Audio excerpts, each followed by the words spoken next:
Argentina ಮತ್ತು Spain ನಡುವಿನ ಪ್ರತಿಷ್ಠಿತ ಈ ಒಂದು ಫಿಫಾ ವಿಶ್ವಕಪ್ ಫೈನಲ್ ಟೂರ್ನಿಯಲ್ಲಿ ಗೆದ್ದ ತಂಡದ ಆಟಗಾರರಿಗೆ ಇದೇ ಮೊದಲ ಬಾರಿಗೆ ಚಾಂಪಿಯನ್ಶಿಪ್ ಉಂಗುರದ ಬಹುಮಾನ ಸಿಗಲಿದೆ ಎಂದು ಫಿಫಾ ಹೇಳಿದೆ.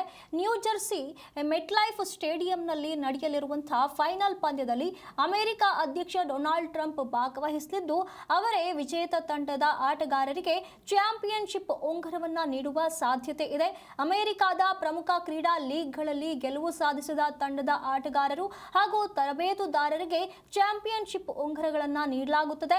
ಇದೀಗ ಇದೇ ಮೊದಲ ಬಾರಿಗೆ ಫುಟ್ಬಾಲ್ ವಿಶ್ವಕಪ್ನಲ್ಲೂ ಈ ಉಂಗುರಗಳನ್ನು ನೀಡಲಾಗ್ತಾ ಇದೆ. ಈ ಉಂಗುರಗಳ ವಿನ್ಯಾಸದಲ್ಲೂ ಪುಟ್ಟ ವಿಶ್ವಕಪ್ ಟ್ರೋಫಿ ಮತ್ತು ವಿಶೇಷ ಕೆತ್ತನೆ ಇರಲಿದೆ.